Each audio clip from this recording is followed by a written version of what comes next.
तो ये जो मेन गाड़ियां हैं इनके मीटर बैक भी बहुत होते हैं। जो यूज्ड गाड़ी होती है वो बेस्ट टाइम होता है लेने का लगभग जब उसका खर्चा आया तो आपको ये चीज हुई, अरे मैंने ये क्या ले लिया। फर्स्ट टाइम जो है वो गाड़ी बाय कर रहे हो तो मेरा एक रिकमेंडेशन रहेगा। तो हेलो दोस्तों, देखिए कार्स के प्राइसेस तो बहुत बढ़ गए हैं, टैक्स हो गया है, इतना हो जाता है। उसके बाद ये चीज होती है कि बेस मॉडल से जब आप फीचर्स ऐड करते करते करते करते मिड या टॉप मॉडल में जाते हैं तो टॉप तक तो डबल अमाउंट हो जाता है गाड़ी का ऑन रोड प्राइस। तो फिर आदमी सोचता है कि यार यूज्ड कार क्यों ना लेके देखें। ठीक है, तो अगर आपने बिल्कुल डिसाइड ही कर लिया है कि आपको यूज्ड कार लेनी है, कहाँ से लेनी है, क्या चेक करना है और कौन सी गाड़ियां यूज्ड में बेस्ट हैं, उसकी मैंने ऑलरेडी एक वीडियो बना रखी है, वो आप जाकर देख सकते हो। मतलब एकदम पूरी प्रॉपर गाइड है वो, यूज्ड कार कैसे लें। लेकिन अभी आप उससे पहले, उससे प्रायर के थॉट में हो कि मैं ले तो रहा हूँ गाड़ी, मैं यूज्ड लूं कि न्यू लूं, तो ये वीडियो आपके लिए है। सारे पॉइंट्स बड़े ध्यान से देखना और जो मेन पॉइंट है वो मैंने लास्ट के लिए बचा के रखा है। अच्छा, अगर आप न्यू हो चैनल पे और आपने इस वीडियो के बाद डिसाइड किया कि न्यू गाड़ी ले लेते हैं, तो जितने भी सेगमेंट्स हैं, चाहे छोटा हो, चाहे ऑटोमेटिक हो, चाहे सब 4 मीटर हो, चाहे उसके ऊपर वाला सेगमेंट हो, सबकी वीडियोस चैनल पे पड़ी हुई हैं, वो आप जाकर देख लेना और साथ ही साथ सब्सक्राइब भी कर देना। तो लेट्स स्टार्ट द वीडियो। मैं हूं होस्ट दोस्त सुयश, आप देख रहे हैं ड्राइव श्राइव एंड लेट्स सी कि आपको एक यूज्ड गाड़ी में जाना चाहिए कि न्यू गाड़ी पे, आपके यूज के हिसाब से और आपकी कंडीशंस के हिसाब से। तो सबसे पहला पॉइंट ये है कि आपका जो बजट है गाड़ी लेने का, उसमें क्या एक डिजायरेबल गाड़ी आ पा रही है कि नहीं आ पा रही है। ठीक है, अब मैं इसका एग्जांपल देता हूं।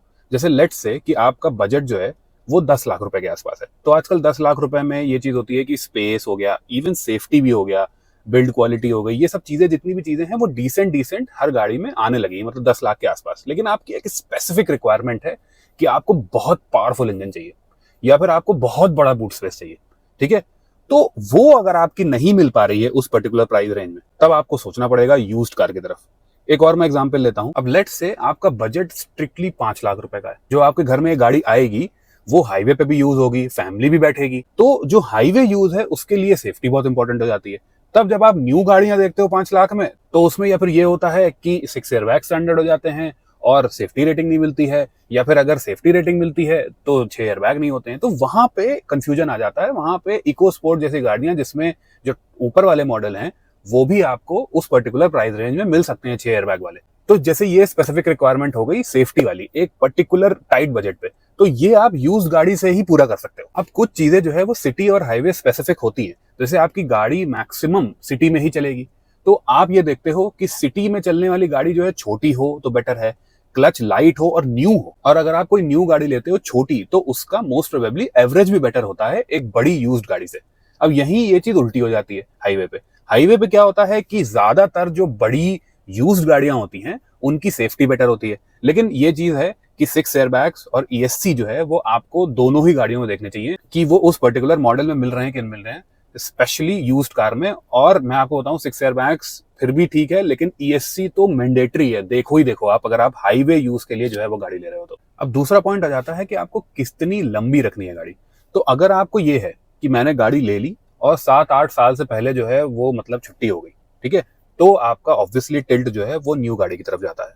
क्यों जाता है? बहुत सिंपल सी चीजें हैं कि न्यू गाड़ी में ज्यादातर ऑप्शंस होते हैं 5 से 6 साल की एक्सटेंडेड वारंटी लेने का। देखिए, जब मैं जनरली क्यों कह रहा हूं, क्योंकि न्यू गाड़ी में भी ऐसा हो सकता है कि आपकी रिलायबिलिटी इश्यूज वगैरह आ जाएं, वो स्पेसिफिक ब्रांड्स पे डिपेंड करता है। और अगर ब्रांड भी ठीक है तो एक आध जो है वो यूनिट पे भी डिपेंड करता है, अगर आपकी किस्मत बहुत ही खराब हुई तो। लेकिन फिर भी मेरा ये मानना है कि हमेशा चाहे यूज्ड गाड़ी हो चाहे न्यू गाड़ी हो, एक थोड़ा ट्रैक रिकॉर्ड जिसका अच्छा है उसके मैन्युफैक्चरर से लेनी चाहिए। लेकिन जो नॉर्मल चीजें होती है, जैसे आपका AC खराब हो गया या फिर स्टीयरिंग में कोई इशू आ गया, कोई इलेक्ट्रॉनिक इशू आ गया, ये सब चीजें जो हैं वो जनरली एक्सटेंडेड वारंटी में कवर होती हैं, जो आपको न्यू गाड़ी के साथ मिलती है। अब आपका ये मानना नहीं, मैं तो जो है वो 3-4 साल रखूंगा गाड़ी और उसके बाद बेच दूंगा, मे भी न्यू टेक्नोलॉजी आ रही है उस पर चला जाऊंगा, ये सब चीजें हैं, ये अगर आपके दिमाग में है तो न्यू गाड़ी आप मत लेना। बहुत सारे रीजंस हैं, लेकिन ये जो है वो सबसे बड़ा रीजन ये हो जाता है कि न्यू गाड़ी की वैल्यू बहुत तेजी से डिप्रिशिएट होती है और आपको लाखों रुपए का जो है वो नुकसान हो सकता है स्टार्टिंग के 5-6 साल तक। इसी वजह से जो यूज्ड गाड़ी होती है वो बेस्ट टाइम होता है लेने का लगभग जो है वो 4-5-6 साल पुरानी, क्योंकि उस टाइम मैक्सिमम उसकी वैल्यू डिप्रिशिएट हो चुकी होती है। उसके बाद 5-6 साल बाद जो है वो जब डिप्रिशिएट होती है वैल्यू, तो उतनी तेजी से नहीं होती है जितनी तेजी स्टार्टिंग के 5 साल में हो गई है। तो ये चीज अगर आपको देखनी है कि यूज्ड कार अगर ले रहे हो तो 5-6 साल पुरानी बहुत ही बढ़िया समय होता है लेने का। और अगर आप न्यू गाड़ी देख रहे हो तो आप उसको जो है वो 3-4 साल में मत बेचना, काफी लंबा नुकसान हो जाता है। अब इसमें भी एक्सेप्शंस हैं। एक्सेप्शंस क्या है, जैसे मैंने एक का सुना था कि उसने 43 लाख रुपीस की फॉर्च्यूनर ली, उसके बाद 2 साल बाद जो है जब वो फॉर्च्यूनर ऑटोमेटिकली न्यू 50 लाख रुपए की हो गई तो उसने 2 साल बाद 43 की ही बेच दी। तो इस तरीके के एक्सेप्शंस जो है वो ऐसी गाड़ियों में होते हैं, लेकिन ज्यादातर गाड़ियों में ये जो मैंने आपको बताया ये होता है। एक और रीजन होता है जो बहुत ही इंपॉर्टेंट होता है, जो मैंने अपनी यूज कार वाली वीडियो में बताया है, कि जो 5-6 साल पुरानी गाड़ी होती है तो मैक्सिमम प्रोबेबिलिटी ये होती है कि उसका आपको सर्विस रिकॉर्ड मिल जाएगा। अगर नहीं मिला सर्विस रिकॉर्ड तो जो है बड़ी दिक्कत की बात है, लेकिन 5-6 साल पुरानी गाड़ी का आप जो है वो सर्विस रिकॉर्ड बहुत आराम से निकाल सकते हो। उससे मेनली पता लग जाता है कि वो गाड़ी कितनी चली हुई है। एक छोटा सा ट्रिप है जो मैंने उसमें भी बताया था, अभी बता देता हूँ। होता क्या है, अगर आप यूज्ड गाड़ी ऐसी लेने जा रहे हो जो बहुत ही पॉपुलर है, जैसे इनोवा हो गई, क्रेटा हो गई, स्पेशली डीजल, और स्विफ्ट वगैरह हो गई डीजल में, या फिर इस तरह की गाड़ियां, तो ये जो मेन गाड़ियां हैं इनके मीटर बैक भी बहुत होते हैं। तो आपको सर्विस रिकॉर्ड वाली गाड़ी इसलिए लेनी है क्योंकि एक तो मीटर बैक वाली चीज उसमें चेक हो जाएगी, दूसरी चीज एक्सीडेंटल उसकी हिस्ट्री है वो बहुत ही इंपॉर्टेंट चीज है, वो चेक हो जाएगा। इन दो चीजों की वजह से आपको ये वही गाड़ी लेनी चाहिए जो जिसकी पूरी सर्विस हिस्ट्री हो। तो अगर हम डिप्रिसिएशन की बात करें, स्टार्टिंग के 4 से 6 साल जो होते हैं उसमें लगभग 10-10% करके डिप्रिशिएट होती है वैल्यू। मतलब 5 साल में बहुत सी गाड़ियों की 50% डिप्रिशिएट हो जाती है वैल्यू। तो उस वजह से क्या होता है कि जब आप यूज गाड़ी लेने जा रहे हो तो आपका फायदा होता है, लेकिन अगर आपने गाड़ी खरीद के 5 साल बाद बेची तो आपका बहुत बड़ा नुकसान भी होता है। तो इस वजह से जो है अगर आप लंबी रखना चाह रहे हो तो आप जो है वो 7-8 साल, 9 साल, 10 साल रखना चाह रहे हो तो आप न्यू लो, और अगर आप यूज लेना चाह रहे हो इस पर्टिकुलर एज के हिसाब की गाड़ी लेना, क्योंकि उसमें आपका सबसे ज्यादा फायदा होगा। एक तो बहुत ही ऑब्वियस चीज है which is loan, use car loan. Obviously even personal loan भी अगर आप लेना है आपको गाड़ी लेने के लिए तो वो ऑब्वियसली जो है वो न्यू कार जो लोन होता है उससे ज्यादा महंगा पड़ता है, इंटरेस्ट ज्यादा होता है उसका। तो अगर आपके पास कैश वैश पड़ा है तो आप जो है वो यूज कार ले सकते हो, ऐसा कोई दिक्कत नहीं है। लेकिन अगर आपको ये है कि नहीं मेरे को लोन लेके, ठीक ठाक लोन लेके जो है वो गाड़ी लेनी है, तो आप जो है ऑब्वियसली न्यू कार पे जाना, क्योंकि उसका लोन वाला प्रोसीजर है वो सब चीजें बहुत ही ईजी होती है, ठीक है, कंपैरेटिवली। अब एक बहुत इंपॉर्टेंट टॉपिक पे आ जाते हैं which is maintenance and running cost. अब मैं बहुत सिंपल सा एग्जांपल ले लेता हूँ सेम मैन्युफैक्चरर का। लेट्स से कि 13 लाख रुपए की आपकी जो है वो MX3 XUV 3XO, ठीक है, और उतने ही में ही लगभग आपने XUV 700 ले ली यूज्ड। होगा क्या कि जो 700 आपने ली है यूज्ड, उसमें आते ही हो सकता है थोड़े टाइम बाद टायर डलवाने पड़े। उसके टायर क्या हैं, 17 या 18 इंच के बड़े बड़े टायर हैं, तो वो चौड़े भी टायर हैं। वो टायर का सेट आपको लगभग पड़ेगा, मे भी हो सकता है 40,000 रुपए का, 36 से 40,000 रुपए का।